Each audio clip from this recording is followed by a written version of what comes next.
The Citi Double Cash Card presents Tips for Working Out. Number 4, don't back down. I'm going to increase my speed to see if you can keep up.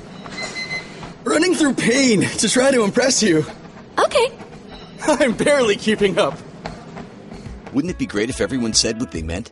The Citi Double Cash Card does.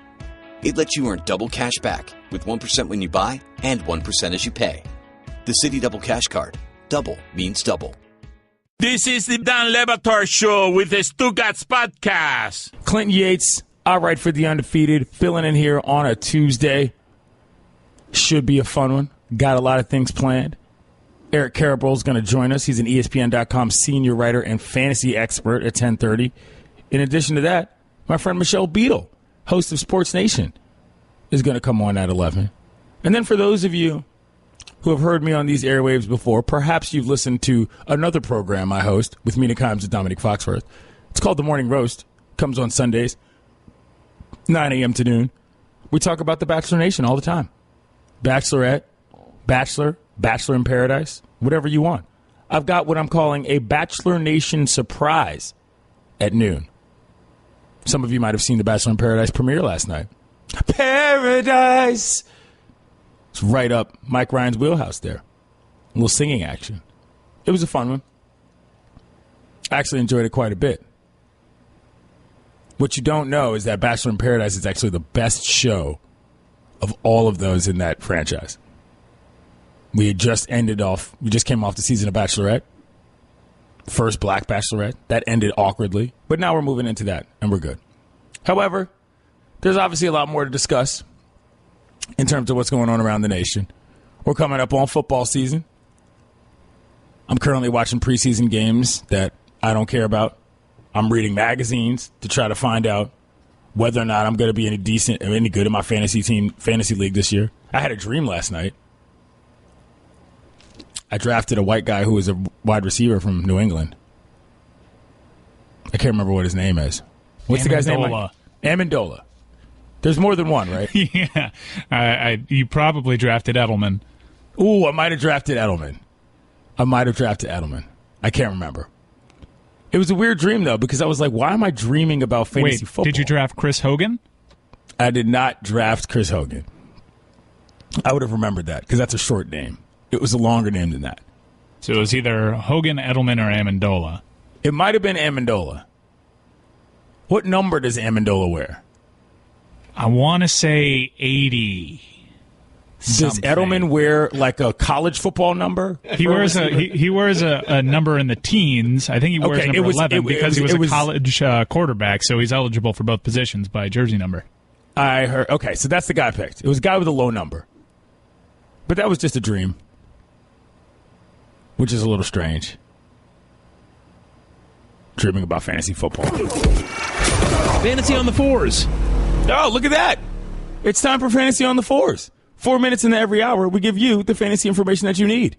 At the quarterback position, Matthew Berry, Skins fan, is saying that Carson Wentz is going to be a sleeper pick that you may want to look out for. Matthew also believes that a potential bust at the position this season will be Matthew Stafford. Finally, Matt's breakout star will be running back Joe Mixon. Gee. Fantasy on the Fours. 4 minutes into each hour today during the Fantasy Football Marathon on ESPN Radio. Speaking of that Fantasy Football Marathon, I watched that. Did you watch any of that last night, Mike? I did not. I tuned in. I enjoyed it. Because you know what? I like madcap, ridiculous TV. There's something about the production value of having people that they know they're going to have to be on for too long. They know it's going to be a quasi train wreck, and they're still trying to make the best of it that I enjoy. Here's what I did last year. I also didn't watch it for the first night, and I began watching it just as the wheels started falling off and everybody got really tired at the very end. And to me, it's some of the best television ESPN's ever done. Last year's Fantasy Football Marathon around the very end of the marathon. So I'm hoping to just do the same thing and see everybody crazy-eyed, either wired on coffee and caffeine or just dead tired, because I think that's where the really memorable moments come from. I tuned in. I saw people playing bags with red Solo cups that were empty. I saw guys throwing those like Pop-A-Shot deals for football. Saw Gojo and Sarah Spain doing their bits that I thought were funny. And then I tuned out. I fell asleep with the TV on, which is probably why I dreamed of drafting Amendola? No, Edelman. I've forgotten already. Anyway, and I woke up this morning to see something that I'm not sure that a lot of people necessarily recognize or will remember if they didn't watch it live. But there was one point in which there was an auction held for a certain amount of players. Now, Mike, I don't play a lot of fantasy football. I've played 2 years, and before that it was 10 years ago, in which all these newfound leagues, at least to my knowledge, were not existent. Please explain to me under what circumstances an auction would be a reasonable bid, outside of the fact that they had to fill 24 hours of programming. What was going on there? Well, auction drafts are hugely popular. In fact, the vast majority of daily fantasy games are auction style, where you get a cap of, say, $100, and you have to spend that $100 not necessarily evenly, but you have to allocate it to the players that you think make your team best. So you're obviously looking for stuff in the dollar bin for some bargains. Say a quarterback that you think might have a backdoor situation. Maybe Goff might be down 35-0 at the end of the one quarter. So right. You put $1 on Jared Goff, and you hope that he can get you some backdoor points. Meanwhile, you've spent $15 on Julio Jones because he's your main point getter. So auction and salary cap style fantasy games are probably right up there with head-to-head in terms of the most popular because, like I said, daily fantasy sites, gotcha. Most of those lean on auction-style drafts. Well, I got to tell you, when I first saw that, it was very problematic. And not because I'm going to go on some long rant about it, but I just want to explain why the history of auctions when it comes to human bodies is problematic for a large percentage of this country. I know they got to fill a lot of space, and I don't know what happened from a programming standpoint because I only saw a clip this morning on Twitter. But look, how do you think people were moved about this nation at a certain time? And when you've got a visual of a lot of white guys holding up cards of various people, no matter what they look like, that harkens back to something that makes a lot of people uncomfortable. And it happened to be a bad time considering what's going on in various parts of the country in the South. And I've got to say, it didn't feel good to see that this morning. Well, like I said, I didn't watch it last night. The only clip that I saw that I think you're referring to is a clip in which Odell Beckham Jr. Was put up for auction, and a bunch of fantasy people in the crowd were bidding to have Odell Beckham Jr. on their team. I'm searching for more information on it, whether or not I think context matters. I think if more players were auctioned, that would help too. If this was the only time that they went to it, probably auctioning off Aaron Rodgers might have been a better call. Move. You can tell sort of the intent behind it. They're filling 36 hours of fantasy football programming. They're covering all sorts of fantasy leagues. And for an auction league, you can tell someone said, it would be really funny if we had an auctioneer on there, which in a vacuum I think is a pretty funny and clever idea, trying to give people different visuals and different sorts of styles to execution. I get that, and all I'm saying is that when you see the one clip without context, I can certainly understand what you're saying, especially given the rough patch that our country's going through right now. Yeah, and I'm not trying to throw shade on anyone. I just want people to understand in overall context, not just the context of that bit, but the context of this nation, how that felt to watch this morning. By the way, have you ever been to an auction, Mike, where they had sign language interpreters? I've never been to an auction, period. I don't live that kind of silky life. Although it doesn't necessarily have to be silky, right? Because a lot of these auctions are foreclosure auctions, and a lot of these auctions, trust me, ain't nothing silky about sitting in a barn. But anyway, look, if you've ever been and they have a sign language interpreter, make sure you watch the sign language interpreter when the guys actually start moving the actual stuff. Because you know what they do? They got to be going as fast as the person speaking, right? Nope. They just do the Johnny Manziel. Please explain. The money dance. That's literally all they do. Really? Yeah. while the numbers are all turning at an auction with sign language interpreters, that's all they do. The Johnny Manziel. I got to YouTube this. It's great. At least that's what happened the one time I saw it, and I'm just going to blindly act as if that's what happens everywhere, but that's what happened a couple times I saw it at the same auction. Is that proper sign language? And maybe this is somebody posing as a sign language interpreter that was just taking a shortcut. I'm doing the money because that's what I would do. That's what I would do to signal money is being spent. Right. It's smart. Going to do a little bit here I like to call reading tweets from white guys. At Clinton Yates, has to take the auction-style fantasy draft being racist. Please get this guy off your program. At Batard Show, empty airwaves on ESPN radio would be better input and better takes than you. Don't quit your writing job for radio. At Clinton Yates, could turn any conversation into race talk. Shaking my bleep head, even fantasy football. Let's get some of the better ones. These are all sort of repetitive, just so you know y'all are not very creative. At Clinton Yates, 8 minutes into the show, race talk. He beat your record, Dan. Hashtag NASCAR. That's a funny tweet. NASCAR, wow. That's a good one. At ESPN Radio, is Clinton Yates really complaining about ESPN fantasy auction draft coverage making it a race issue? It's bleep fantasy football. And then, of course, more importantly, it's dilated. That's how that word is pronounced. At Clinton Yates, please tell me you just compared fantasy auction drafts to slave auctions. You just used the same word in the same situation, so I think you understand that. And then the best one, I need that. Get it ready. Get it ready, Mike. You know which drop I'm talking about. It's a blank fantasy football auction. It has zero to do with race at all.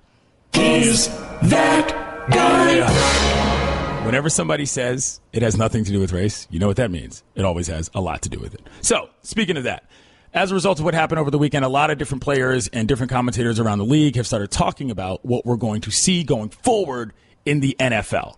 Now, look, I said yesterday that I think this is going to change sort of how we approach celebrations and so forth. And by we, I mean fans and what we look at. I don't necessarily know that most fans are ready to see what are effectively going to be social statements either before the games or after the games.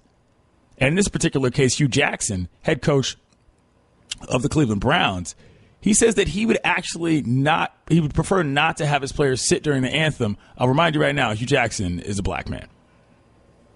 I think everybody has a right to do, and I get it, but the national anthem means a lot to myself personally, our organization, our football team. I hope, again, I can't speak. I haven't really talked to our team about it. I would hope we don't have those issues. I understand there's a lot going on in the world. I like to just keep it here. What we deal with, we try to deal with as a team in our closed environment. We talk about things, but hopefully that won't happen. That's Hugh Jackson. He's the head coach of the Browns. They also have a black GM. Sidebar. That's an interesting stance. I don't disagree with him. I mean, I can see how, a coach doesn't want that just because he feels that on game day he wants guys more focused on football. I understand that completely. Alas. Let's read some more of these tweets. At Clinton Yates. Ooh, scrolling too fast. They auctioned Gronk, too. Awesome. Yeah, I have some helpful context. All right, let's go with it. They did auction off Gronk, as that tweeter pointed out, and Aaron Rodgers, and then Odell Beckham Jr., Le'Veon Bell, and I believe Antonio Brown. Those were the 5 players that they auctioned off. I do think it's fair. We're sort of in the social media generation now where you can put out a clip devoid of context, and someone who's not watching ESPN or has any sort of concept of the popularity of salary cap style auction drafts, they don't grasp that. All they see is that come across their timeline at a very difficult time in our nation's history, and it allows their mind to go places. And I think that's totally fair. Yeah. In a vacuum, you can see what they were trying to do conceptually, and one could argue you could see the humor in it too. Unfortunately, without context, it comes off a bit unfortunate. Yeah, and I think that there's something to be said also about larger context. There's the context without context within Twitter, if we want to get real inception on you. And then there's a larger context of just what people think when they see stuff like that. The reason I found out about this wasn't because of random maniacs. It was because other brothers who were sports writers who I saw tweeting about this being like, yo, what's going on here? How'd that happen? That's the only reason I bring it up, because I want people to understand why they're seeing these reactions in public, not because I was necessarily super offended by it, but I do understand why people thought it was problematic. That's all. I can understand that too, and I also don't want to come across saying, "Oh, you guys, you just don't understand. There's a salary cap." Like, if you even have that knowledge going into it, and find that sort of clip really unfortunate, I get it. I think I understand. Yeah. I agree. At Clinton Yates, you're the black Danny Cannell, both terrible. I never played quarterback at Florida State. That was Charlie Ward. Not all black people look the same. Let's hear what Ryan Clark had to say about social issues affecting more people now. There are things that have taken place since Colin Kaepernick started his protest that has angered more people, that has involved more people. You even you see Chris Long and Kyle Long speaking out about what went on in Charlottesville this past weekend. It's now touching other people. It's now touching other races. I agree with him. He had more to say about hate now having an army. Now it's starting to resonate a little more. Now we've seen the bigotry, we've seen the discrimination, we've seen the racism pick up. We've seen the bigotry in this country take off its hood. Yeah. It now has a face. Hate now has an army. And now that hate has an army, you can hear Michael Bennett preach love. You can hear people in Seattle say, as long as he's preaching love and not hate, we're with it, because now we have a bigger foe. So don't come to me in my mentions acting like I'm just making this stuff up. Turn on your televisions. My voice just cracked. Turn on your televisions. Walk outside your house, depending on where you live. Look on the internet. They got memes of Allen Iverson doing the step over like he did to Tyronn Lue over Confederate statues. That's funny to me. I'm just saying, the NFL season is going to be probably a little different than you're used to. Colin Kaepernick was one thing. This is a whole other monster we've got on our hands as a result of what happened this weekend. I'm Clinton Yates, filling in for Dan Le Batard. Coming up, going to talk some actual fantasy football. Joining us on the line right now, ESPN.com senior writer and fantasy expert Eric Karabell. Going to talk some of what we saw last night. First of all, did you watch any of the 24-hour-long marathon or whatever it has been, Eric, and did you enjoy it? I not only watched, I was a part of it. Oh, please tell me what you did. I'm in Bristol, Connecticut, and yes. So myself and Mike Clay and Daniel Dopp, we sat at a desk for about 4 hours, and we mock draft with the people out there. Nice. And then the camera would pan to us every once in a while, and somebody would say, "Why'd you do that?" Or "Who you taking next?" And I would point to it on my iPad, and I would say, "That's why I did that." So yes, we were doing that, and we're doing that again today. Going to be another busy day here in Bristol, Bucolic, Bristol, and I'm just glad to be a part of it. How many leagues are you in? Not that many. I get that question a lot. It's like assumed that I'm playing in a ton of leagues, but I've been doing this a really long time, and I found that I don't enjoy being in a ton of leagues. I enjoy being only in a few leagues that I really care about. So I will end up drafting a lot of teams, probably more than 20, but a lot of them will be for like purposes like television and mock drafting and all that, and maybe 5 I'll care about. Do you take cash under the table to draft for fill-in radio hosts during the summer? I do not. And if I did, I certainly wouldn't admit it on the radio. 1-888-SAY-ESPN, 888-729-3776. Hit us up if you have questions for Eric Karabell about fantasy football and drafts and so forth. But I'm going to ask you off the top, who do you think is going to likely be the biggest bust that will go in the top 10 in most fantasy drafts? Well, if it's a quarterback or Rob Gronkowski, I mean, that's a standard answer I give every year. I mean, Gronkowski has never actually finished in the top 10 in a value-based system where you compare him to other tight ends. He's a good player, but he misses too many games. So I wouldn't take him in any of the first 2 rounds, maybe not, probably right after that. And then anybody who takes a quarterback in the first round, even if Aaron Rodgers puts up huge numbers, it's not as valuable as people realize because of the difference between him and other quarterbacks. And the scarcity, relatively speaking, of running backs putting up numbers. So I think those are the top guys right off the top that I would say that they will be on my do not draft list. If you want names, I mean, Ezekiel Elliott can't be a top 10 pick. Not missing 6 games or 7 weeks. He just can't be. I think anybody who takes him in the first 2 rounds is making a huge mistake. I think Lamar Miller, there's some risk there. Marshawn Lynch, there's risk there. I mean, this is a guy who missed a year and probably won't even catch passes. So those are some early picks that I would shy away from. 1-888-SAY-ESPN, 888-729-3776 if you have questions about your squad for Eric Karabell, fantasy expert and ESPN.com senior writer. All right, so I'm in a weird spot because I'm a Skins fan, and I don't like picking players on teams I like because there's that awkward conundrum of being mad about two things instead of one. However, some people think that Kirk Cousins and Terrell Pryor, Kirk, as I like to call him, are going to blow up. What should I do? They are going to blow up. Kirk Cousins has been a top 8 fantasy quarterback each of the past 2 seasons, and nobody ever drafts him in the top 10 at the position. I don't know what's going to change this year. I mean, people say, yeah, the Redskins lost their top 2 receivers. They weren't that great. I mean, they got a guy in Pryor who's younger, more athletic. Unlike Deshaun Jackson, won't miss games. Unlike him, he's bigger than 5'7". I mean, I think they're going to have another great season offensively. Now, your defense is a problem. But, I tend to avoid players on my favorite team in fantasy drafts, but I also tend to separate these two things. I'll have enough teams where I don't have to worry about that. I'll just check it like midnight on Sunday and see how my teams did. I'm not one of those guys who follows during the day all day and lives and dies with every touchdown. So, if you're a Redskins fan and you don't want to take Kirk Cousins, that's fine. If you don't want to take anybody on Dallas or Philly or the Giants, that's fine too. But I don't know. I think you got to separate the two things. All right, you ready to take some phone calls? Absolutely. 888-ESPN, 888-729-3776. I think it's Larry on line 1. Hey, I'm the opposite of you guys, and I'm a diehard Steelers fan. Who should I take first overall, Le'Veon Bell or Antonio Brown? David Johnson. So David Johnson's the best player in fantasy football, I think, easily.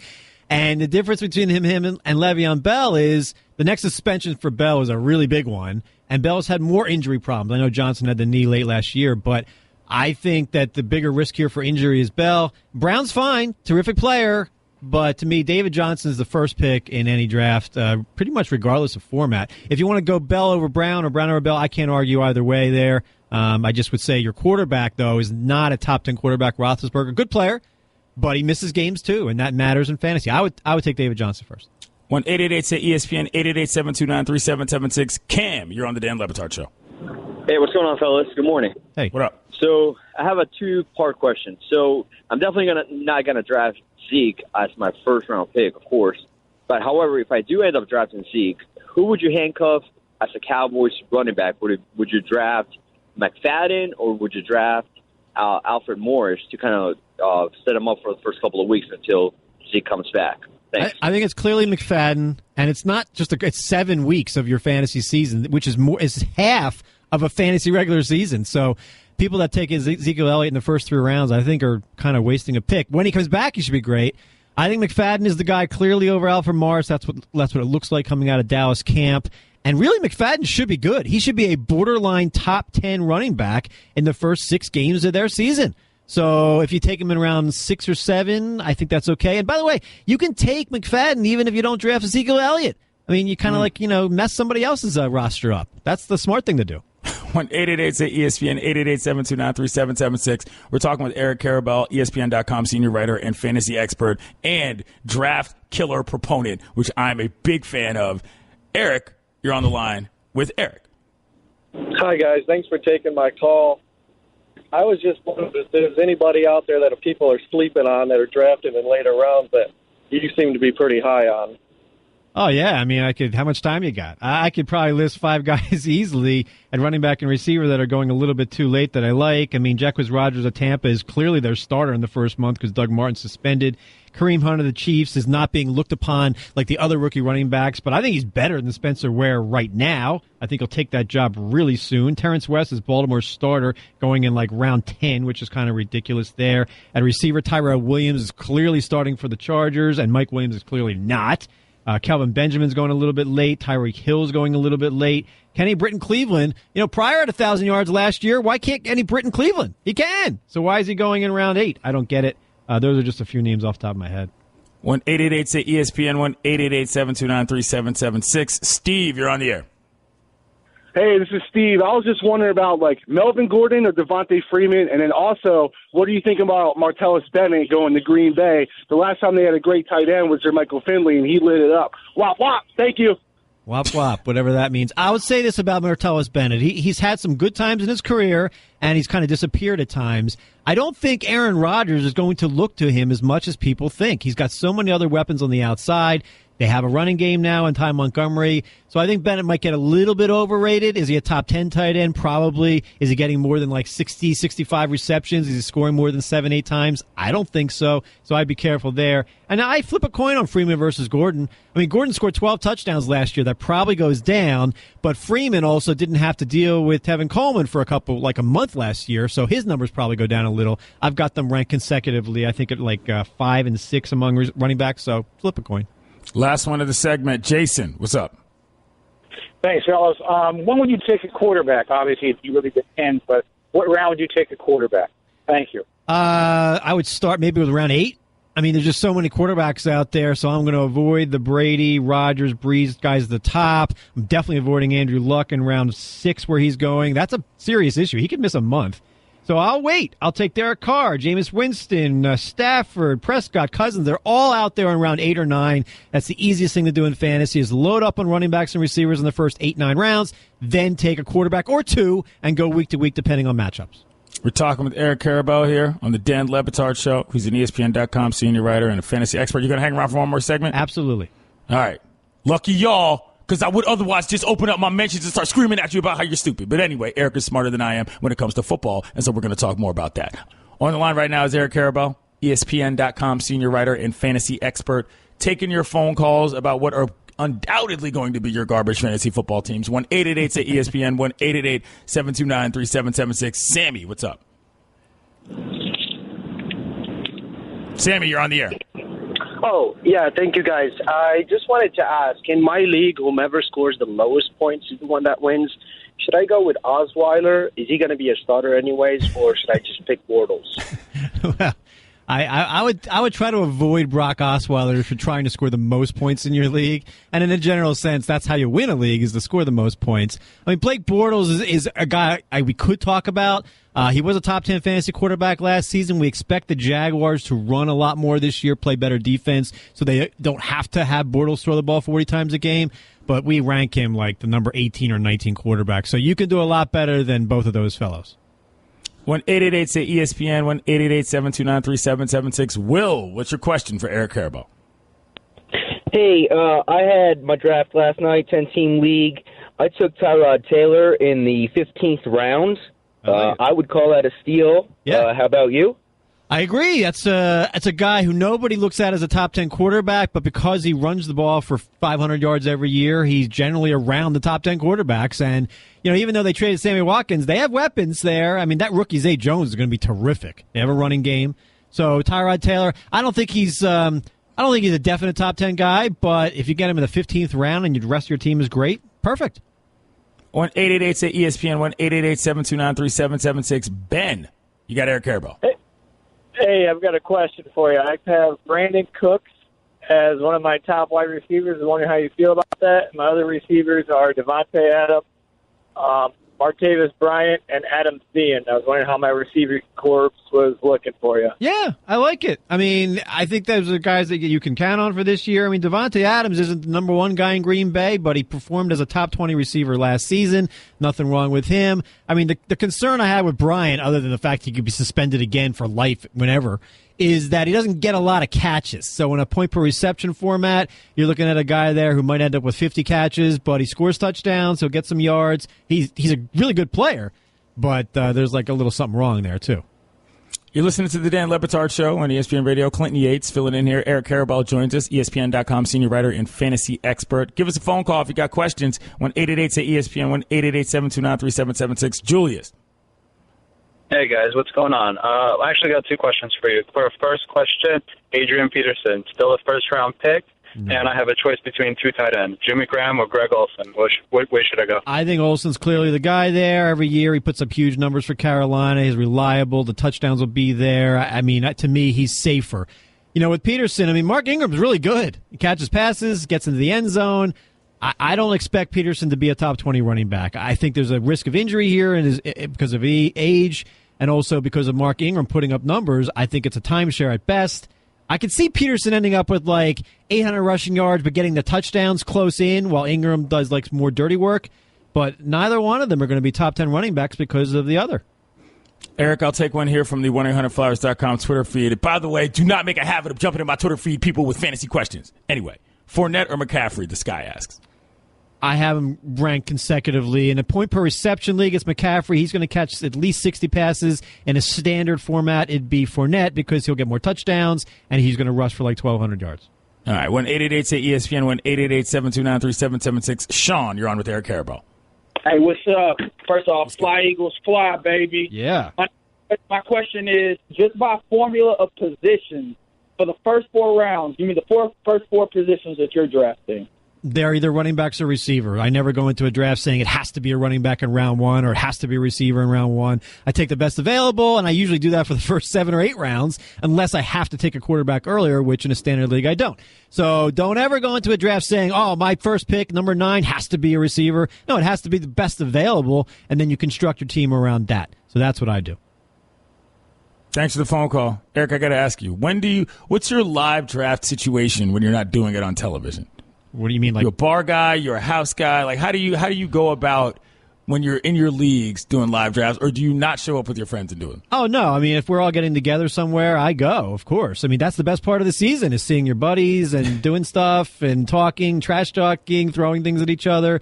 Do I prefer being like just sitting at my desk and doing a draft so I can study, I can cross out names, I can look at a tiered system? Yeah, I mean I think I'll do best that way, concentrating and focused. But, I mean, there's nothing like being in a live draft in person or an auction, even better, with your buddies. That's the best part of the season.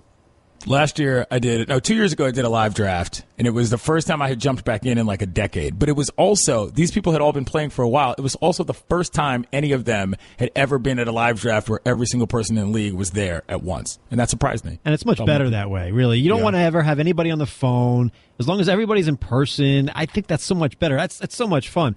When everybody's on the phone or just in a draft room, it's like, all right, no big deal. But you can't really trash talk there. Last time you won a league, one-word answer. Last season. Oh, excuse me. No, I'm just messing with you. Thank you, Eric.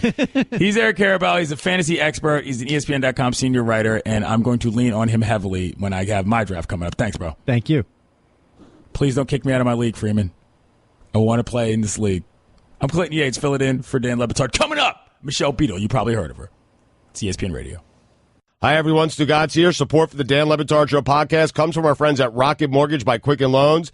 Chances are you're confident when it comes to your work, your hobbies, and your life. Rocket Mortgage gives you that same level of confidence when it comes to buying a home or refinancing your existing home loan. With Rocket Mortgage, you can apply simply and understand fully so you can mortgage confidently. To get started, go to rocketmortgage.com/Stugotz, Stugotz, equal housing lender, licensed in all 50 states, NMLSconsumeraccess.org number 3030. Daddy, where do babies come from? Honey? Mommy went to the store. Oh, well, you see, there's a mommy and a daddy, right? Right. And see, when they call Geico, they could save a bunch of money on car insurance. Oh, really? And that makes them happy? Yes, that makes them very happy. That's good. Yeah. Well, I'm glad we could have this talk, sunshine. Geico, because saving 15% or more on car insurance is always a great answer. The Citi Double Cash Card presents Tips for Talking Sports at the Office. Number 8, be informed. I'm going to list some random stats that don't really mean anything. Uh-huh. Oh, yeah. I'm nodding, but I have no idea what you're talking about. Yeah, that's not working. Wouldn't it be great if everyone said what they meant? The Citi Double Cash Card does. It lets you earn double cash back with 1% when you buy and 1% as you pay. The Citi Double Cash Card. Double means double. Dan Le Batard. There are some legitimately meaty race stories out there. Stugotz. Great. This is the Dan Le Batard Show with the Stugotz on ESPN Radio. My name's Clinton Yates, filling in here on a Tuesday, letting you guys know what's really going on in America. Not just in your little sports bubble, by the by.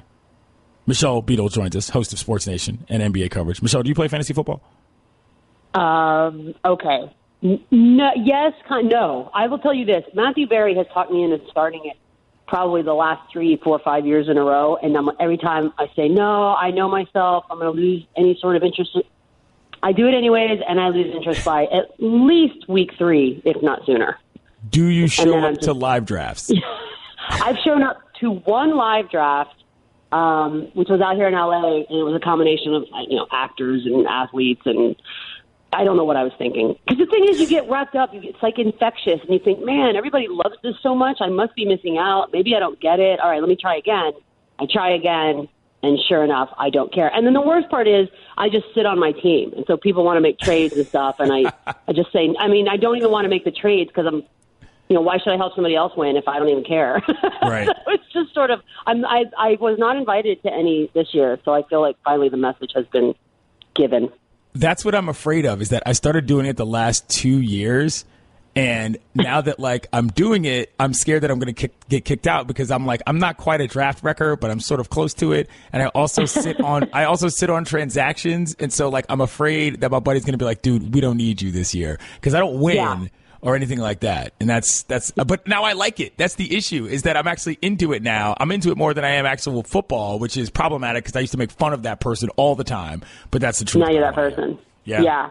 Now you're that person. I don't know if it's an attention span thing, which, by the way, does not speak highly of myself. But I want to get into it. I'm a competitive person. There's somewhere halfway through where I'm like, what am I doing? Why am I doing this? We're not getting paid extra. We don't win anything. So, no, I'm out. Speaking of... But I do have a 3-hour Sports Nation today as part of the Fantasy Football Marathon. Really? So you guys are doing 3 hours? Yeah, we're on from, I want to say 1 to 4 Pacific. So is that 4 to 7? Yeah. We are going to... I don't even know. We've got all kinds of stuff. I think there's food. I was promised food. So that's why I was like, this will be fun. We're going to have all kinds of stuff. And everyone else here kind of loves it. So I think we'll be all right. All right. Speaking of, it's time for Fantasy on the Fours. 4 minutes into every hour. There it is. Fantasy on the Fours.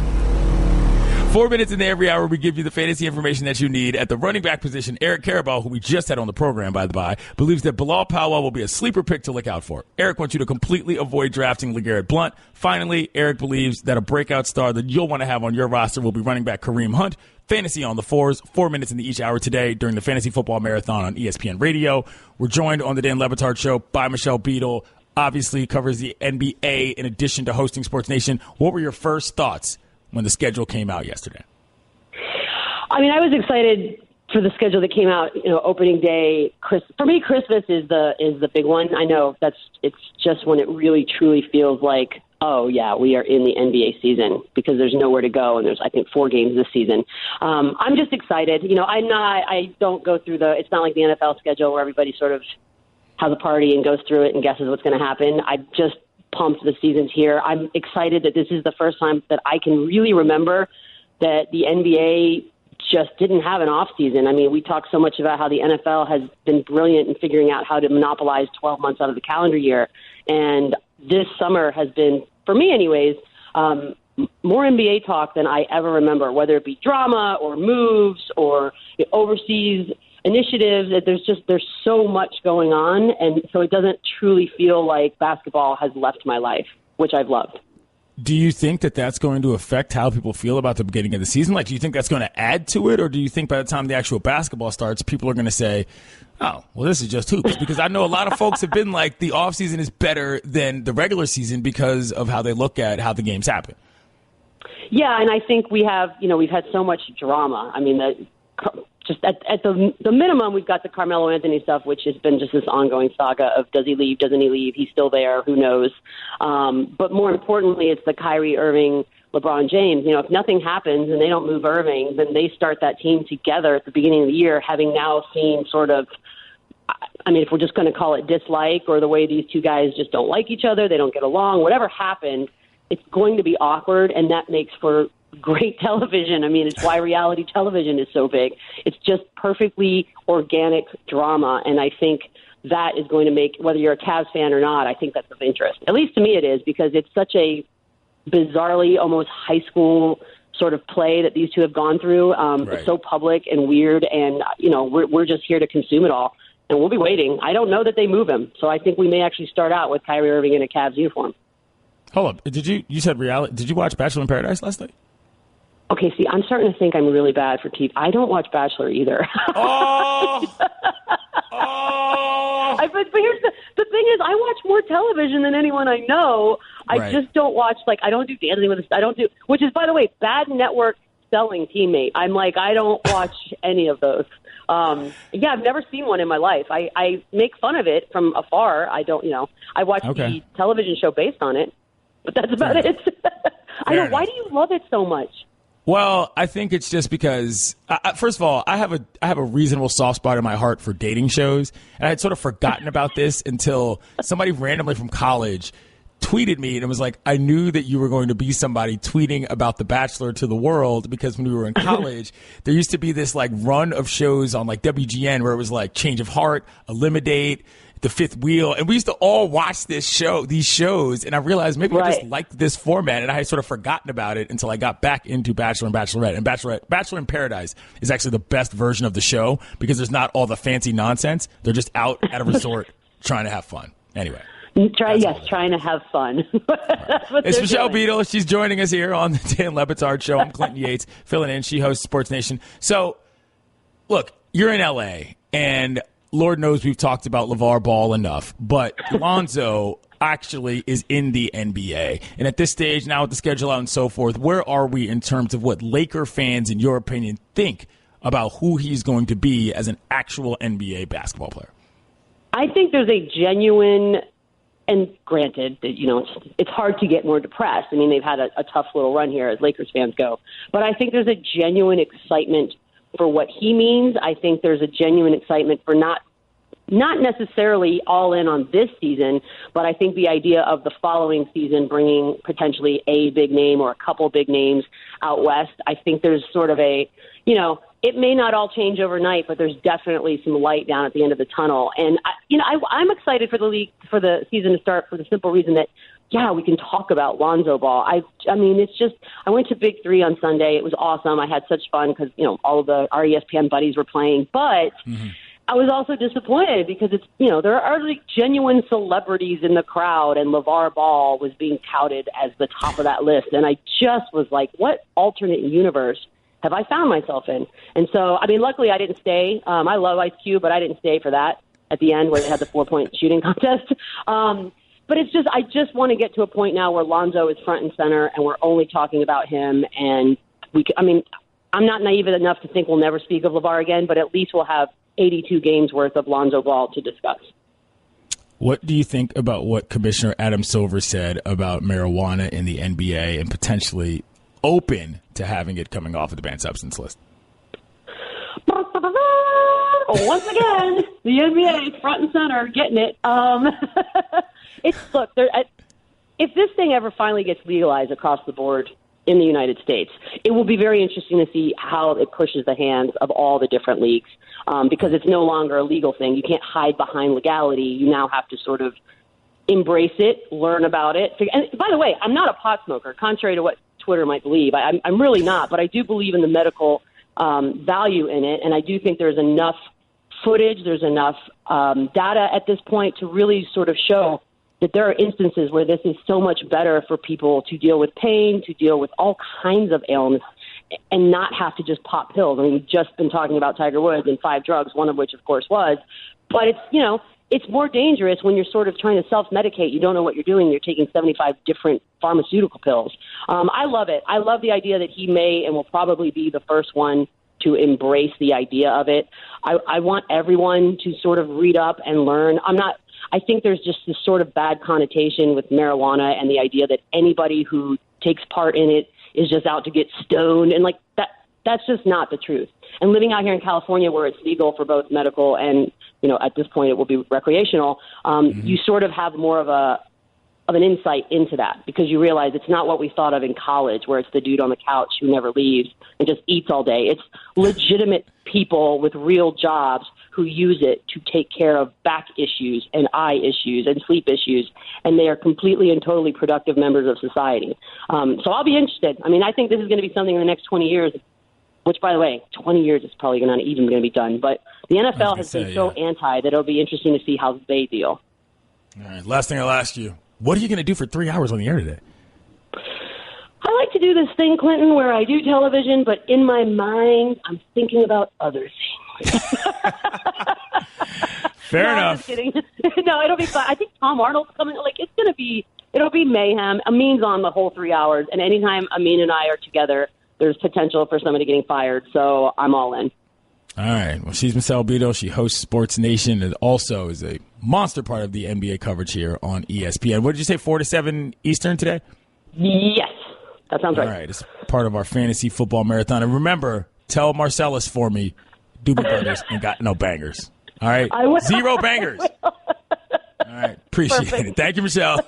Bye. Oh, for those of you who don't know what that means, I went on Sports Nation a couple weeks ago, and they were talking about the Doobie Brothers, to which I said, I have no idea who they are, and they ain't got no bangers anyway. Marcellus Wiley almost fell out of his chair. That's all. Coming up, we're going to talk more about the NBA. Headline, Vicodin, Dilaudid, Xanax, Ambien, and THC found in Tiger Woods' system at the time of DUI arrest. When this story first unfolded, it was a very awkward sort of situation because there was video and it wasn't exactly clear, sort of what happened. And I'm not entirely sure it still is. But I got to say, when I first read this and I was trying to stumble through that read on the SportsCenter update, because I don't know these drugs.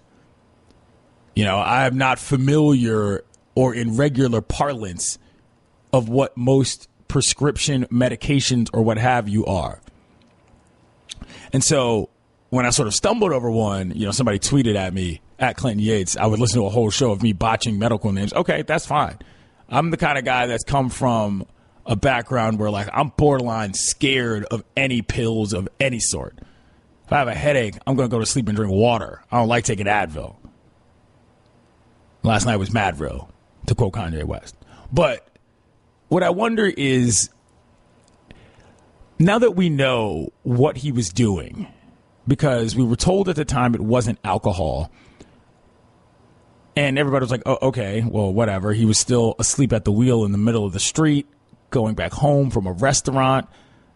I do wonder, though, where our stigmas will lie with Tiger Woods now that we know that it was basically just pills, but it was also a bunch of stuff in his system at the same time. We just had Michelle Beadle on, who talked about the NBA considering legalizing, or rather taking marijuana or THC, whatever, taking marijuana and cannabis off of their banned substance list for the purposes of pain regulation. But I know, and maybe this is my bias or stigma on the other side, I know that when I hear somebody's got 5 drugs in their system, it sounds like a problem. And that's not a judgment.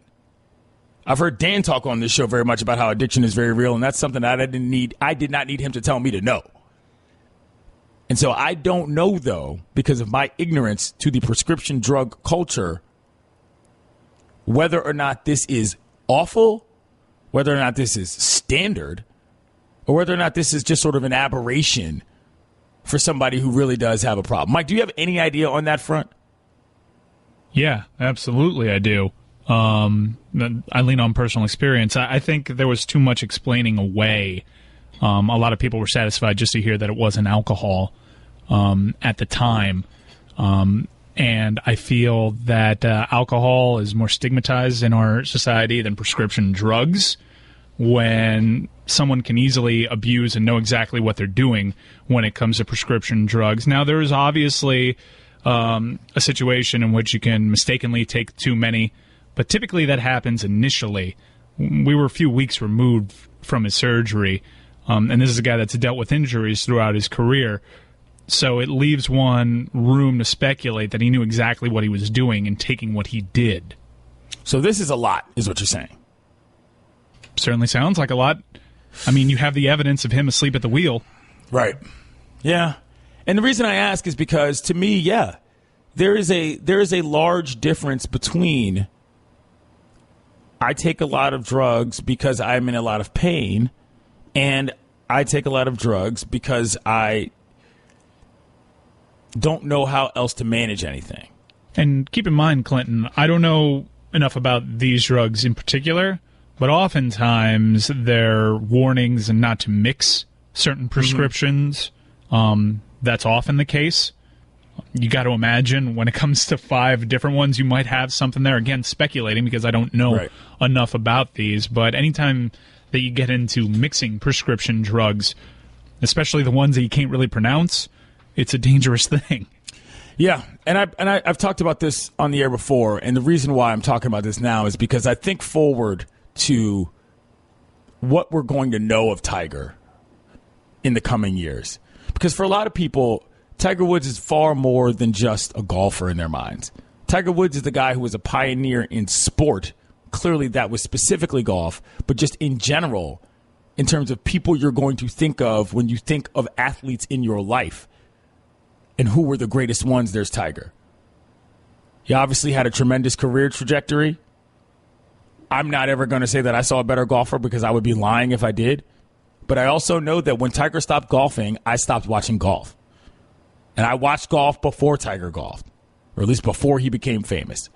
And so my personal investment in him as a human and as a fan is real. And I believed when he first had that incident in Thanksgiving with his wife and everything fell apart. At the time, I said, he's never winning another major. It just didn't seem like he was ever going to be able to put it all back together. And now I think we're so far beyond the golf discussion that I've got to wonder about Tiger Woods' general well-being on a regular basis. It's a little unfair to speculate that he's got some sort of a problem. I don't know that. But as a human being, as somebody that would like to see Tiger be able to find a life after golf that is fulfilling, it's scary to find this out in such detail. He might have been a scumbag when it came to dealing with his wife, but that doesn't necessarily mean I want to see the guy go down in some awful blaze of glory or lack thereof. I am concerned as a fan. And that leads to what my question is. It's about what is going to be the next phase of Tiger Woods' life. Is it possible for him to move on from golf? And that's what the scariest part about these individual sports are when you have these prodigies, is that if one little thing or one large thing gets tweaked and all of a sudden the house of cards comes falling down, there's nothing else there. I really, really hope Tiger can find something that is fulfilling in his life that is unrelated to golf, and he can do it without being in pain. I just have no idea what that is, because he's never shown us much more than that. I'm Clinton Yates, filling in for Dan Le Batard. It's ESPN Radio.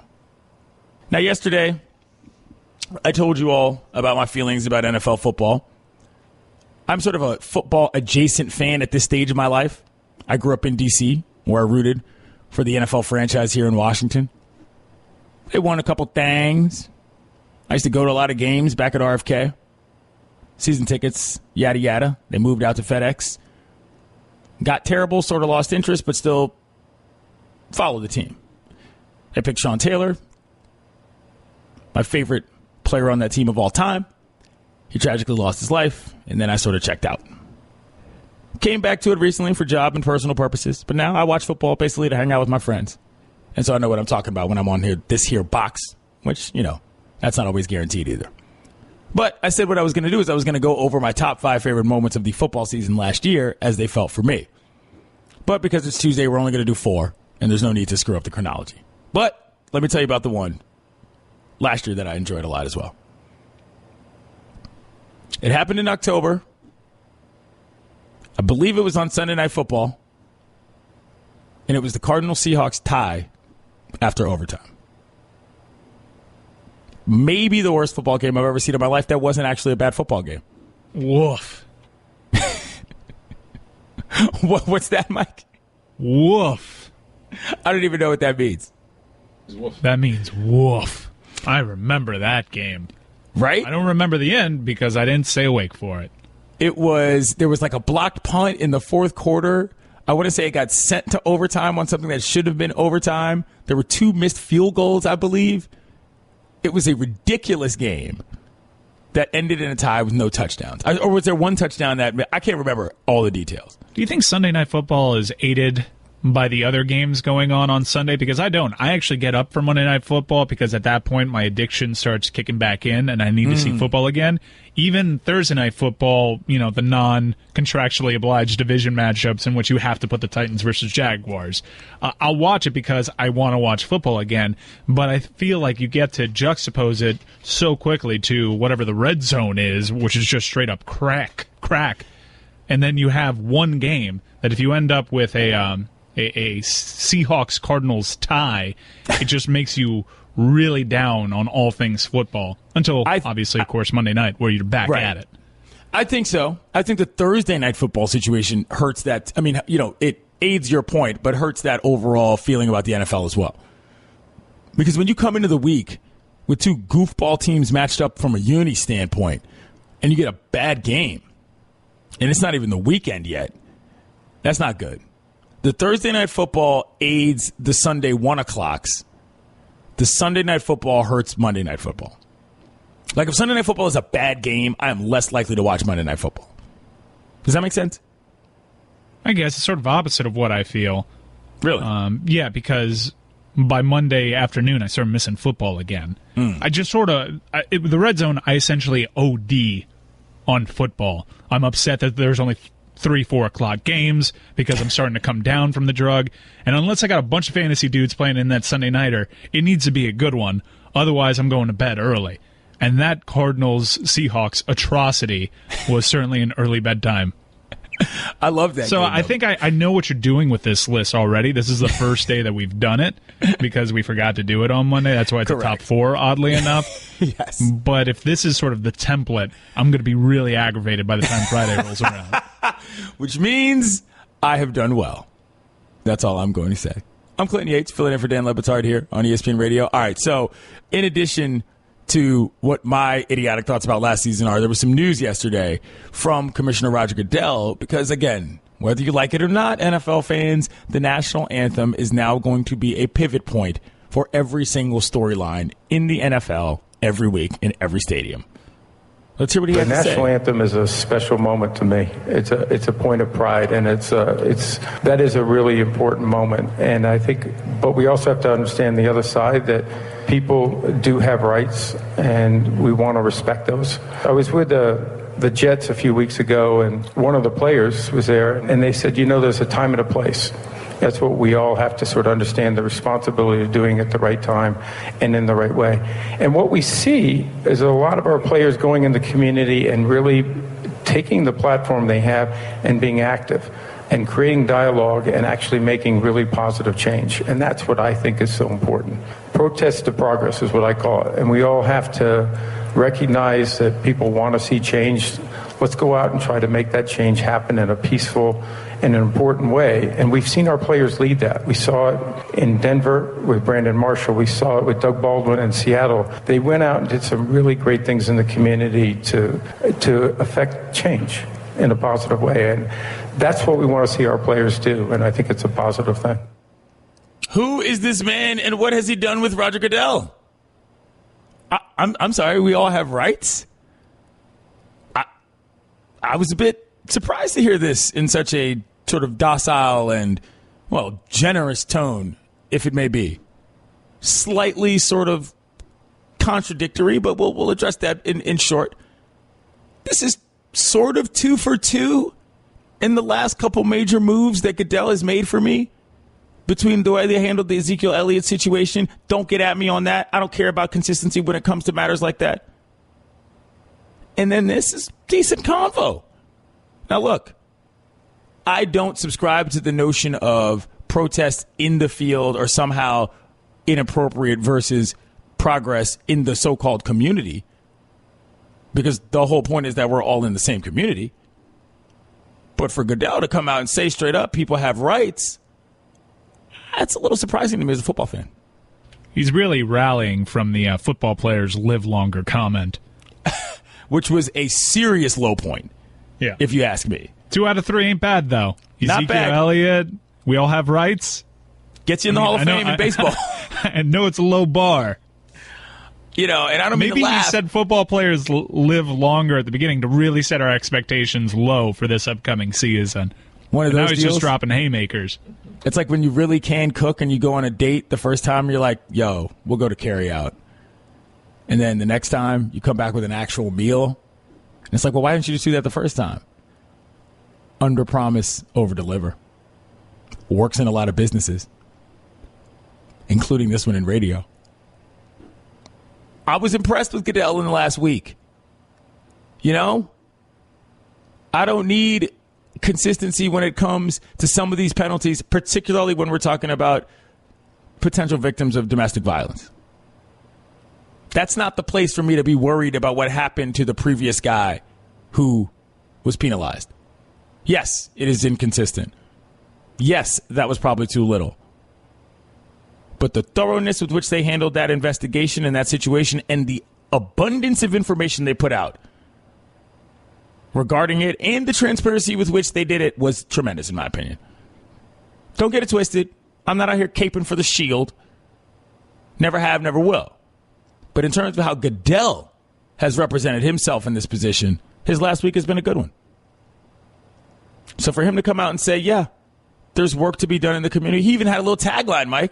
Protest the process. Wear the T-shirts. T-shirt time. He's clearly got the guy on it. Or a person, rather. That person's probably a woman, because that person is probably smarter.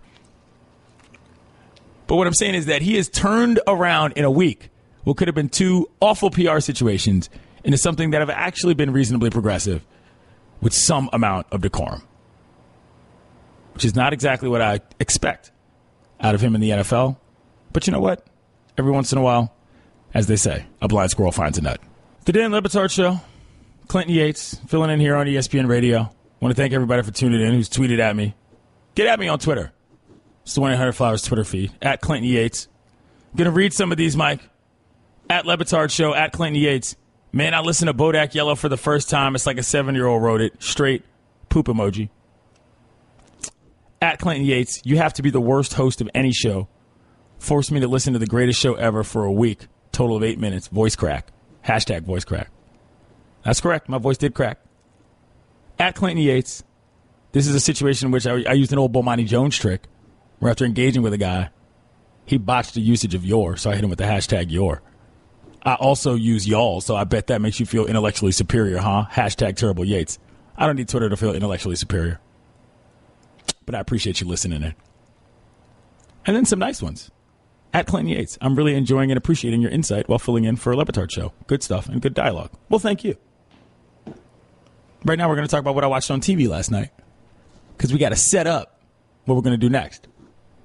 So, Mike, you're not a Bachelor guy. I'm not. Se.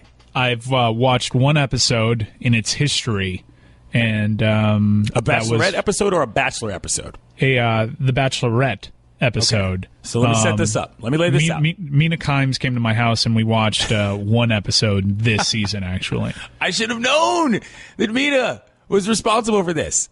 Mina Kimes, my co-host with Dominic Foxworth on The Morning Roast, Sunday mornings, 9 a.m. to noon on ESPN Radio, where we discuss the franchise that is Bachelor Nation. Now, The Bachelor exists. The Bachelorette exists. And there's a third entity known as Bachelor in Paradise. Bachelor in Paradise features various contestants who did not win either Bachelor or Bachelorette. You have multiple men and multiple women who are in an adult summer camp style setup at a resort in Mexico. They are plied with alcohol and they are then filmed trying to pair off as couples who may or may not fall in love. What it turns into is basically what we'll just call a meat market of a program that is far more entertaining because the contestants take themselves way less seriously than they do on the flagship franchises, if you will. However, this season ran into a bit of a snag that has a lot of people in a major moral quandary. There was a situation that unfolded between two contestants, Demario Jackson and Corinne Olympios. People will remember Corinne for the fact that she had what she called a maid who actually ended up coming on the show on her season of The Bachelor with Nick Viall. People will remember Demario because he's the one whose side chick blew up his spot when he was vying for Rachel's attention. All that aside, They were two relatively famous characters who ended up linking up on this program, Bachelor in Paradise, which for my money is the best program in the franchise, as I said.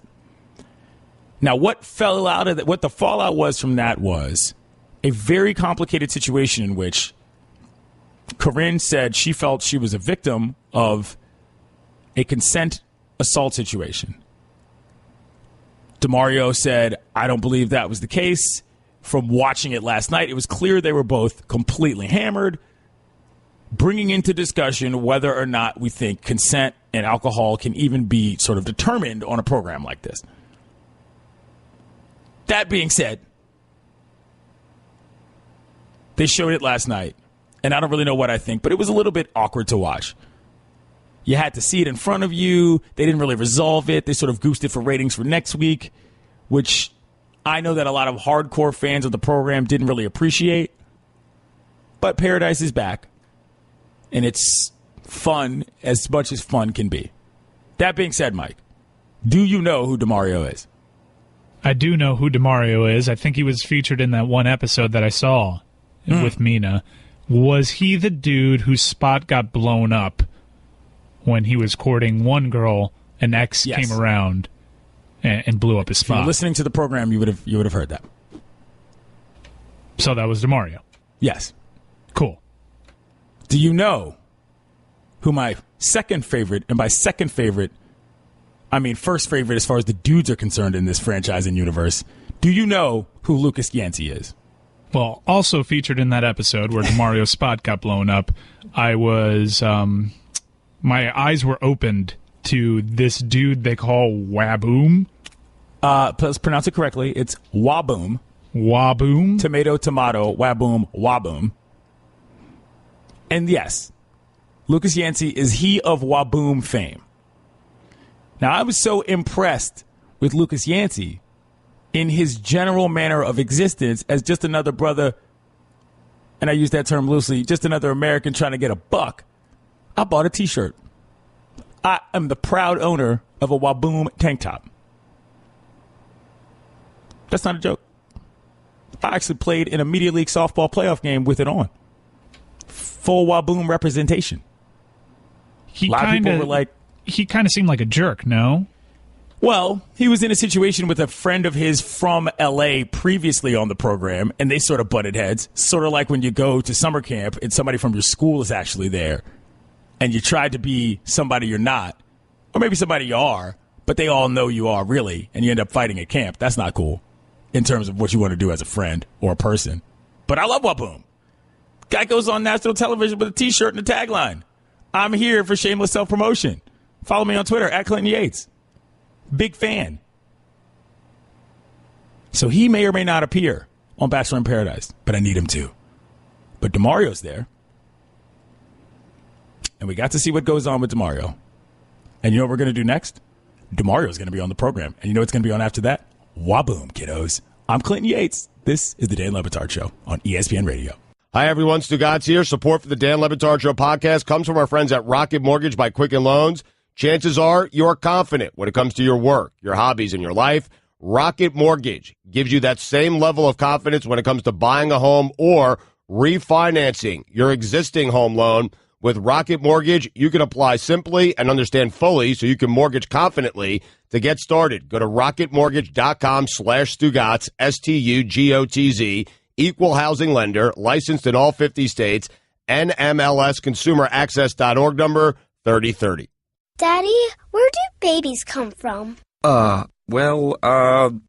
Mommy went to the store. Oh, well, you see, there's a mommy and a daddy, right? Right. And see, when they call Geico, they could save a bunch of money on car insurance. Oh, really? And that makes them happy? Yes, that makes them very happy. That's good. Yeah.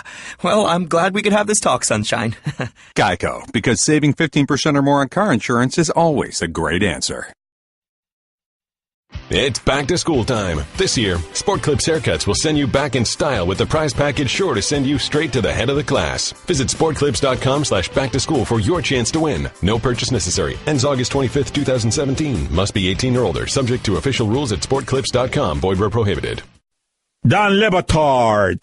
Get out of the playground. This is a cathedral. Stop knocking over the holy water. Stugotz. Take it seriously.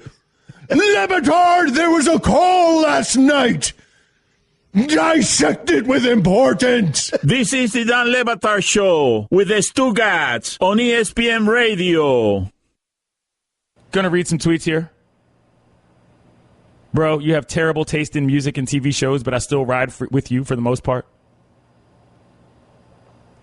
And of course, got a great one here. Well, I can find it. I'm stalling. Oh, well. I'll read it later. So, I was talking about The Bachelor last segment because we're efforting DeMario right now. But Bachelor is real in these streets. They're fantasy leagues, Mike. I was in a fantasy league, but I treated that fantasy league the same way I treated, like, other fantasy leagues I haven't done that weren't football related.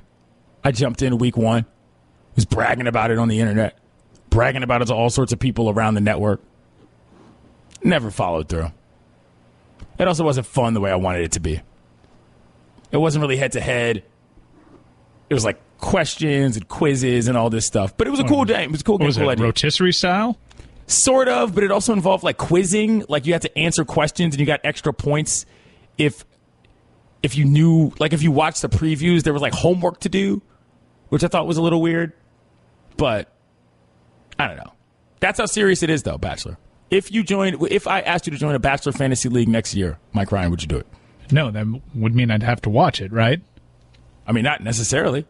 Tell you what, I'll watch it if Whaboom is the Bachelor. Ooh, I'm in on that dude.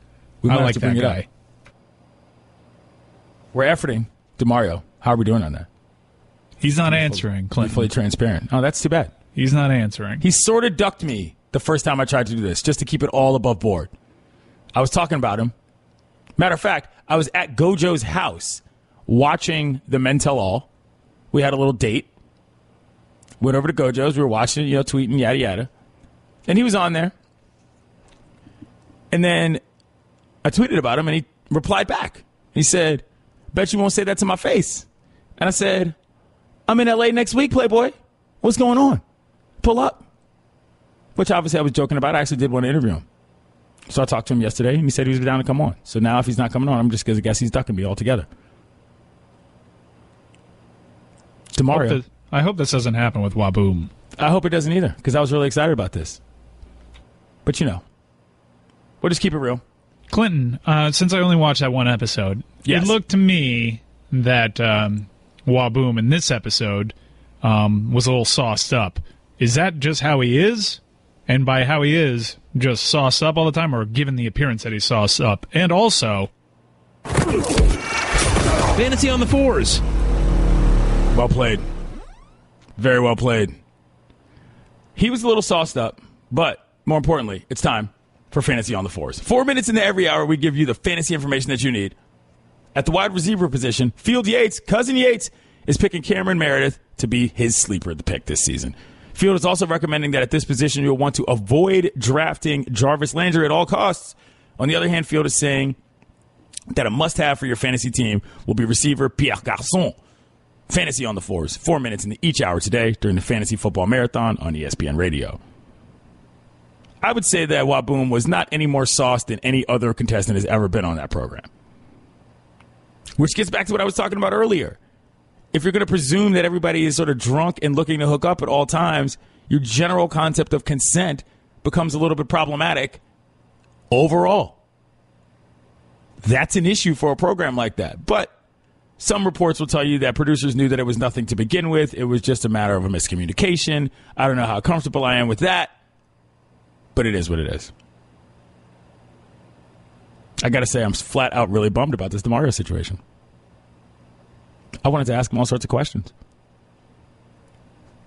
Whether or not he knew that Rachel Lindsay had dated Kevin Durant, which is a great side detail, by the way.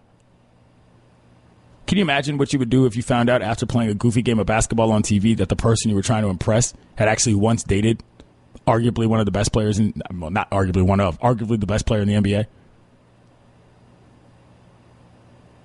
You know how when you think you're nice at something and you like try to show off for either a friend or like a partner or a significant other you're trying to court, and then it turns out that they actually like either are related to or know or like dated somebody who's like really actually good at it.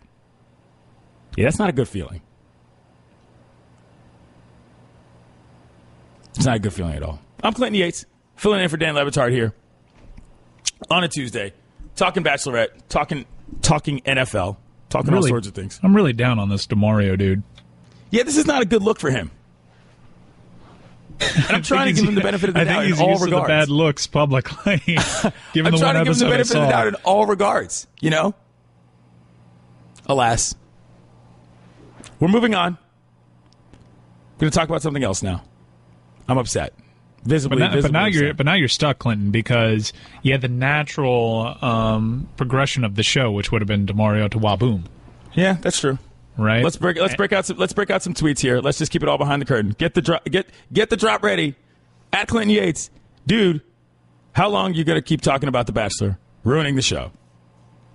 You don't get the show. At Clinton Yates, at Le Batard Show. Can you drink some bleep water? No one wants to hear you lick your mouth, all sticky and gross. You don't get the show. That's actually more of a that guy. That was more of a that guy, yeah. And you know what? In all fairness, he might have a point. Yes. I'm sorry. I believe that I've watched Stugotz wipe all sorts of gross things off his face on a regular basis on this program. Did I miss something? Dude, Stugotz is not the bar. Stugotz is the bar. Fine. All right, I see how it is. At Clinton Yates. Yes, I don't watch The Bachelor, but I'm pumped about this next segment, mainly because now you get the show. I don't have a you get the show sounder. The point is, I already got the show. That's why we're doing this. Here we go. At Clinton Yates. Hey, WTF, does this Bachelor S have to do with sports? You're atrocious. You don't get the show. There was a fantasy tie-in, wasn't there? Yes. There was a fantasy tie-in. Alas. Overpromise, underdeliver. That's the exact opposite of what I did after talking about it so long. Yeah. Well, by underdeliver, we didn't deliver DeMario at all. So no delivery. So that's all on me. No delivery. That's not even an under-delivery. That's a non-delivery. Non-delivery. All right. I'm glad that I could at least have one proper show ruiner segment. Just one. I mean, it is Tuesday, Clinton. It is Tuesday. That's what I was waiting for. Did you watch Greg Cody on Highly Questionable? I did. That was a blast. I thought it was good. I didn't know that his hair was that long in the back. It was a John Clayton situation for me. Yeah, he had a good look going yesterday. I think the Guayabera serves him well, too. Bright colors. He was a little bit more takey than Poppy was. Yes. And the other thing I noticed about Cody in that position is that he is physically a little less encumbered, so he is otherwise more comfortable. When he's in that radio studio, it's a tight fit. You know what I'm saying? But there, he could sort of move around. He was like a back that was suddenly in the open field. You know, a little pitch out, as opposed to just making him run through the tackles. He's a little bit more nimble on his feet. Probably had a couple more moves, got to daylight a little quicker. I like Cody in that role. I'm splitting him out in my offense a little bit every once in a while. Might throw him a quick wheel route as opposed to just handing it down and, going up the gut. Poppy going to get Wally pipped here? Wally popped? That's not my decision. I would never, ever disrespect the legacy of Poppy. I love Poppy. When I got to host that show, Poppy was awesome. I asked him for a breakfast recommendation, and he hit me off. And I went, and it was tremendous. So there's never going to be any Poppy slander in my book. I'm just saying, Cody in the different role, whoo, effective back by a lot. I'm Clinton Yates. I'm filling in for Dan Le Batard, and I'm very upset at DeMario. I'm Clinton Yates, filling in here on a Tuesday. Show has come to a grinding halt, but that's okay. Because that's sort of what we do here.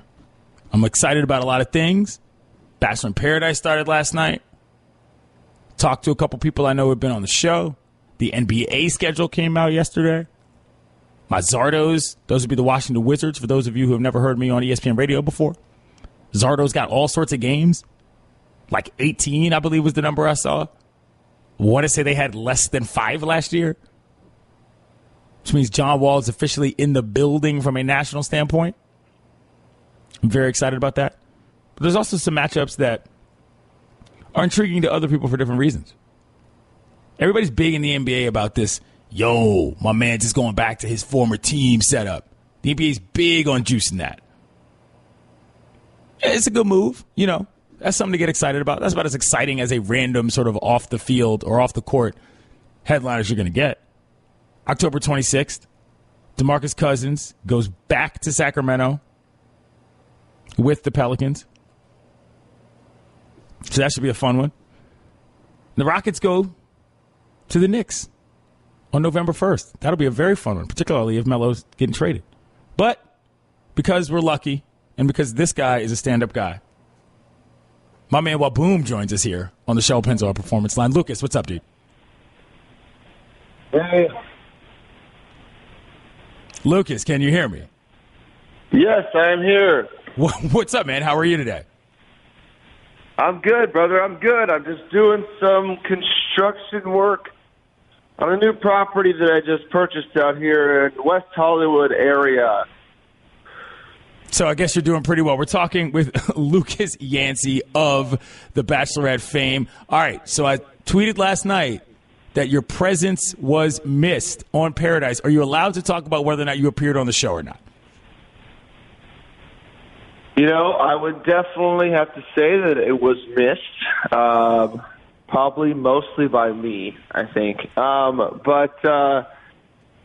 Yeah, I mean, I can tell you that Paradise is pretty amazing, but you never know when Whaboom can just be swimming out of the waters and climbing from trees and then just, you know, jumping in the pool, doing backflips. So we'll have to wait and see, I guess.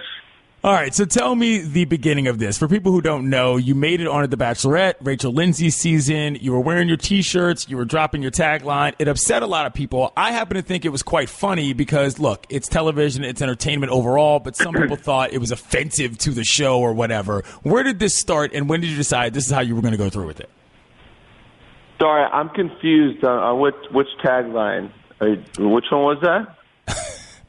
Very funny. Was that the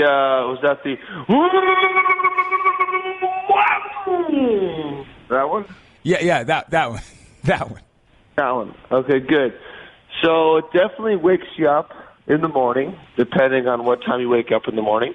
And so I was on The Bachelorette with Rachel Lindsay, a wonderful girl, and a lot of other guys on the show, of course, because that's probably how TV works. And so the Whaboom thing has been a part of who I am, and it's really just an expression of kind of, you know, love, passion, and to inspire people, you know, to kind of just be who they are. And I would relate it to let's go out on a limb here. You know, Thomas Edison invented the light bulb, right? So I see, yeah, very comparable. Lucas Yancey, and created the little Whaboom. It kind of hit me like a lightning bolt, and you can't really explain where it comes from. It just, you know, ideas and creative thoughts just come to you, and then you just go with them. And what's funny is that I've been doing it and saying it since college, or before that, Whaboom, and since the womb, and I just never really got any grief from it, because in a natural setting, you know, at a party or with some friends or whatnot, in a certain setting, it works. If you see it on TV when I'm just screaming it and doing it, you know, every other edit, you don't really get to see more of who I am. You know, the person behind the Whaboom. And it's, you know, I think the people, every single person that I've ever met who said they didn't like me for whatever reason,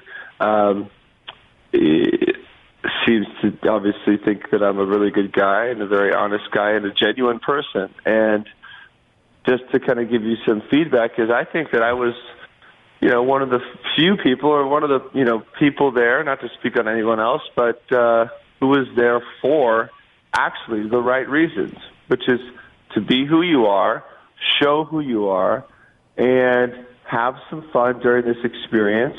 And don't pretend like 8 million people aren't watching the show. And also try to connect with the person that's there. In this case, it was Rachel. So I wrote her poetry. That I think they showed one of the poems that I wrote her.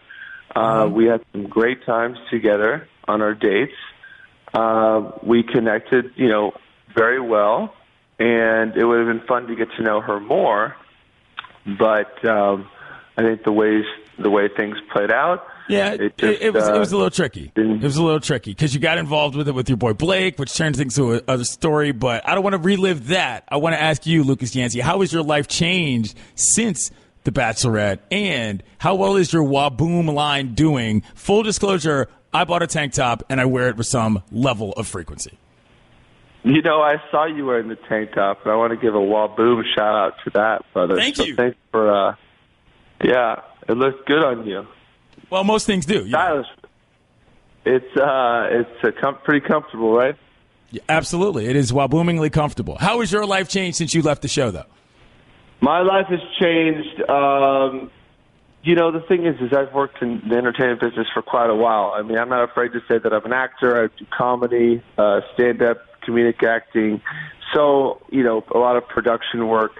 So, the thing is I'm kind of used to this type of environment to an extent. So, as I would call it, I don't feel like new celeb status. A lot of these people, I think, feel like, wow, I got 50,000 followers, and now I'm not going to talk to people and ignore people. With me, the more followers I get, the more humble I get. So it doesn't really change who I am as a person. It never will change who I am as a person. And what I would say to you that, in terms of getting more attention and going around to bars and going around to clubs, do I get people asking me to say Whaboom every 5 seconds? Yes, I do, which can get kind of, overwhelming. Not competitive, repetitive, yes. It can get a little repetitive, but I love to entertain. They say be careful what you wish for, and I think I kind of actually know what that means now. Right. Fair enough. But he's Lucas Yancey. Yeah. You're going to probably see him coming up on Bachelor in Paradise. You know him as Whaboom. Thank you, Lucas. All right, brother. Thank you very much. Appreciate it. That went well. I'm Clinton Yates. It's the Dan Le Batard Show on ESPN Radio. Letter grade on that Whaboom interview, Mike Ryan. C-. Whaboom for him or for me or for us? Well, I'm trying to grade it. Look, if I'm trying to grade it as someone that has no idea who Whaboom is, that's probably a solid D+. Right. I feel like our setup was good enough. Interviews on this program. Yeah, on the whole, for interviews on this program, I'm going to stick with D+. I will say that the setup was good enough to give the people sort of enough a heads up that this dude was a space cadet. Right. But I also think I'm getting... He delivered on being a space cadet. I think I'm getting a bit of a non-host curve here, because I've listened to a lot of interviews on this show that were equally space cadet-y when I had no idea what was going on. Norm Macdonald comes to mind. Right. I'm just saying. Those were polarizing interviews. We did tend to sink into it, though, and I feel like we totally got Whaboom there. He was making the rules.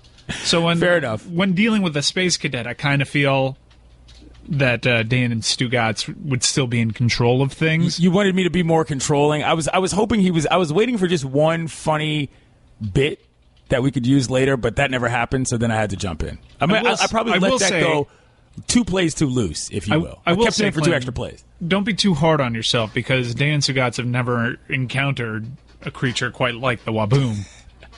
Oh, so no, I'm not worried maybe they would have been playing by his rules too. Fair enough. All right. Well, I'm going to get back to the NBA because I'm very excited about that. The schedule came out, and I got to say, listen, I'm a DC guy. I'm a Wizards fan. The Zardos being on national television this often is a new experience for me in this era of the team. In the Gilbert Arenas days, they were on TV all the time. Your man Hibachi was out here, dropping 50 points, banging game-winning shots. He was an exciting player in the league. But ever since we moved into the new phase with John Wall, Bradley Beal and the like, there's been this constant sort of tone of disrespect around the league. You know, the Wizards are just sort of always up and coming. And nobody's ever really afraid of the Zards. Well, looks like that might have changed a little bit. And I'm not quite sure that Zardo's Twitter, if you will, is ready for the national attention. Because a lot of times, this is how I base my feelings about a lot of teams, is how their fans react, like on the internet and in public. And for as long as I've been a fan of this team, which is my entire life, there's a new set of people that have come to represent the Zards in the blogosphere, which is fine. It's a lot of new, by new, I mean the last, 10 years, where they're representing what they feel should be a level of respect for the squad that is not quite granted nationally. And I think that that's always been fair, to be quite honest. Zardos were never really that good. Lord knows I've gotten into various discussions with all sorts of Boston fans about what happened in that series last year. Went to 7 games, you might remember. They play on Christmas Day now, which means that it was officially some level of a rivalry.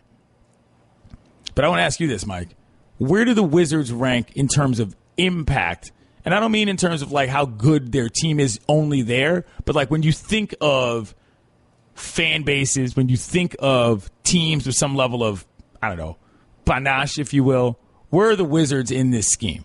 Panache, you mean national following? Because even when it comes to a local following, every time the Miami Heat play in that arena, it's almost a home game for the Miami Heat. And this is post-LeBron. It's not quite as bad as Atlanta or Brooklyn. Mean every time they play where? Whenever the Heat come to town, Heat fans take over that building. It's easy for Heat fans to take over the D.C. building, not quite to the level that it is in Brooklyn or Atlanta, but it's certainly top 3. So I'm not. You're really the only Wizards fan I know that's really passionate. In fact, I've never heard the term Zardos until Clinton Yates started filling in. Well, that goes for a lot of words in this world. But I think you're right, and I think that's reasonable. And that's where we're sort of getting to my point. I don't know that Zards Nation is ready to be on the national stage. I think the team is ready. I think the team is more ready than ever. I will say, though, Clinton, there was sort of an NBA moment last year during the playoffs, that classic game that you had against the Celtics, John Wall climbing up on the desk, doing the sort of impression of Dwayne Wade, this is my house kind of deal. That's one of the great games in NBA playoff history, honestly. So much went into that. Social media blew up with it, and it's become a good rivalry. These teams don't like each other, and it's actually kind of chippy by today's NBA standards. So it absolutely deserves a marquee Christmas time slot. Even though I don't think that the Wizards get the nation really that excited, this rivalry does, because it's kind of chippy and because of that incredible playoff game they had. I can live with that. And I'm glad you mentioned that, because I was at that game. And he jumped up on the scores table in the section that was right in front of me. And as somebody that's covered a lot of sports, sat in a lot of press boxes, stood on a lot of sidelines, I don't normally do a whole ton of cheering just as a matter of course through physical training now. But that game, your boy was standing on his chair, yelling and screaming right back at John Wall after the game. I was fired up. What were you yelling back? Yes, it is your house. Is that... I mean, I can't repeat what I was yelling on these airwaves. Absolutely not. A lot of curse words. Was that the happiest the Zardos made you? A lot of other words.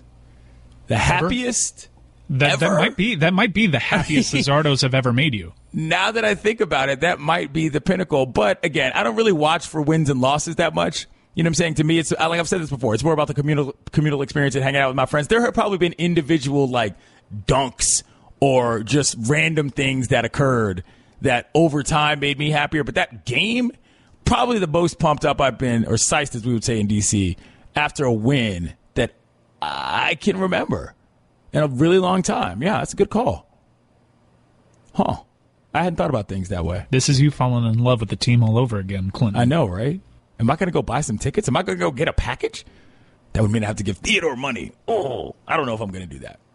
Anyway, I'm really excited about the season coming up in the NBA, and I do think that we talked to Michelle Beadle about this earlier in the program. For me, there's not going to be any letdown between the offseason and the regular season. You got all these people that'll get out here and tell you, oh, the NBA offseason is better than the actual basketball. Well, that to me just means you don't like basketball that much, which is fine. There's a lot of people that like the transactional element of sports more than they like the actual physical play.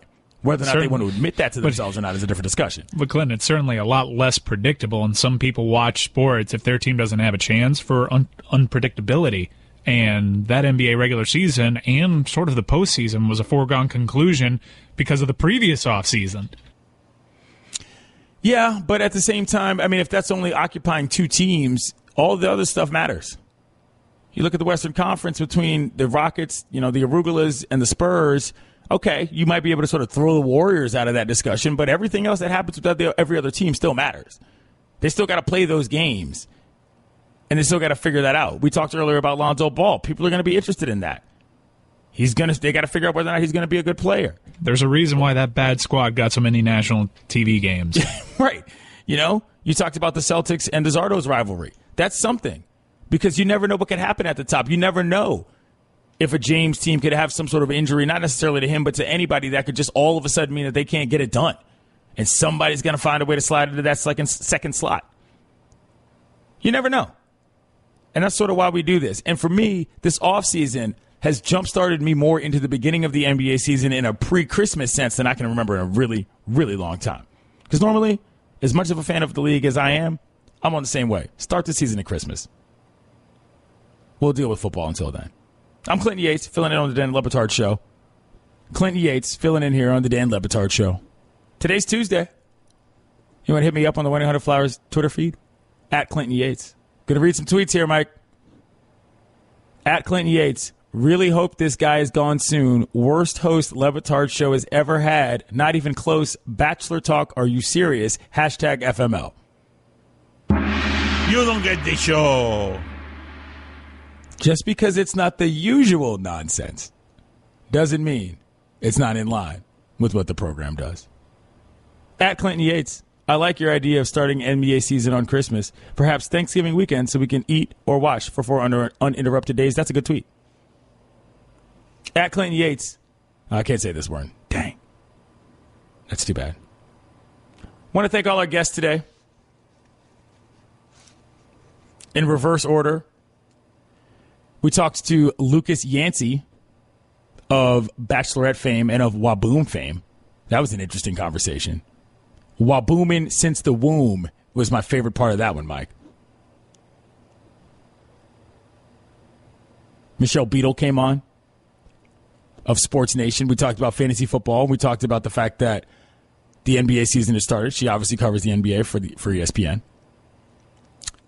Eric Karabell came on, took a bunch of calls, fantasy football calls, did some actual sports radio, old school chalk talk stuff.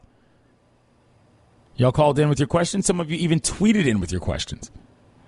So I appreciate that as well. Did that get you into fantasy? Because I know you're sort of on, no pun intended, you're sort of on your own fantasy island. You're without a league to call home.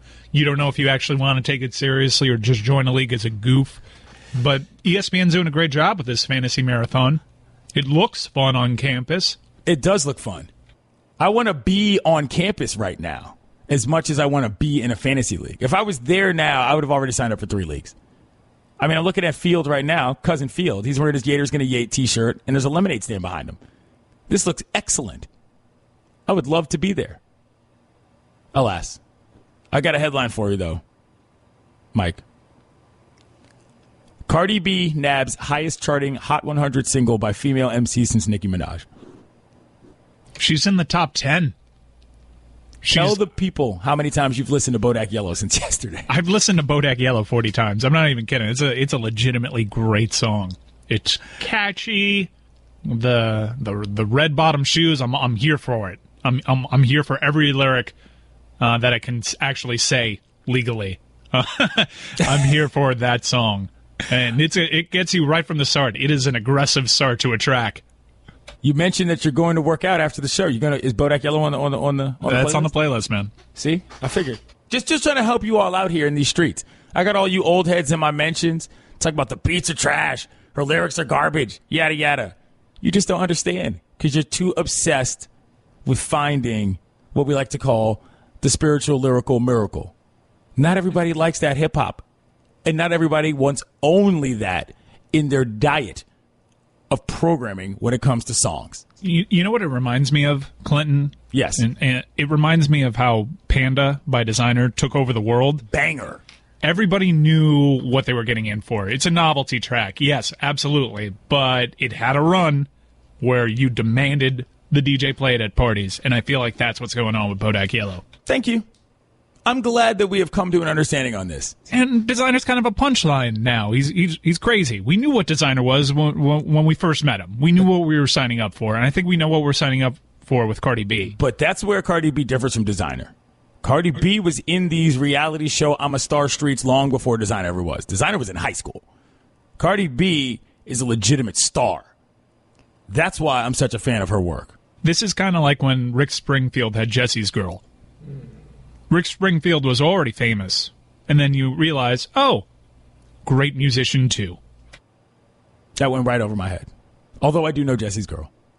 Well, Rick Springfield, what was it, General Hospital, Roy? You're old. You know, you got an old soul. I'm not that Well, old. he was a soap opera star. He was famous for being a soap opera star. Now, I don't watch the show that Cardi B is on. Right. But you're telling me, I guess Love and Hip Hop is the new General Hospital. That's a good comparison. Okay. We are building bridges here on the Batard Show. Should we? I don't want to ask a crass question. Is Rick Springfield? You know what? Never mind. Still with us? Yes. Yes. He was in True Detective Season 2. Oh, yeah, that's right. Should we get Rick Springfield on the program? Oh, we've had him once booked, and he did a DeMario on us. Ooh. So I've totally soured on That's Rick not Springfield. good. That's not good. Just for those of you who plan on tuning in to Bachelor in Paradise tonight, the second night of the second night premiere, two-night premiere. Shout out to my homie Christophe who reminded me of that. I know our lead-ins were so great, but I hope you check it out tonight on ABC. I'm Clinton Yates. It's the Dan Le Batard Show. ESPN Radio. I'm here all week, kiddos. Hi, everyone. Stugotz here. Support for the Dan Le Batard Show podcast comes from our friends at Rocket Mortgage by Quicken Loans. Chances are you're confident when it comes to your work, your hobbies, and your life. Rocket Mortgage gives you that same level of confidence when it comes to buying a home or refinancing your existing home loan. With Rocket Mortgage, you can apply simply and understand fully so you can mortgage confidently. To get started, go to rocketmortgage.com/Stugotz, STUGOTZ, equal housing lender, licensed in all 50 states, NMLSconsumeraccess.org number 3030. Okay, keep your eyes closed. Okay. I want to show you my first ever painting. All right. Okay. Open your eyes. Oh, that's a lot of colors and shapes. So be honest. What do you think? Well, I like how if you switch to Geico, you could save hundreds of dollars on car insurance. Oh, yeah, that's true. Yeah.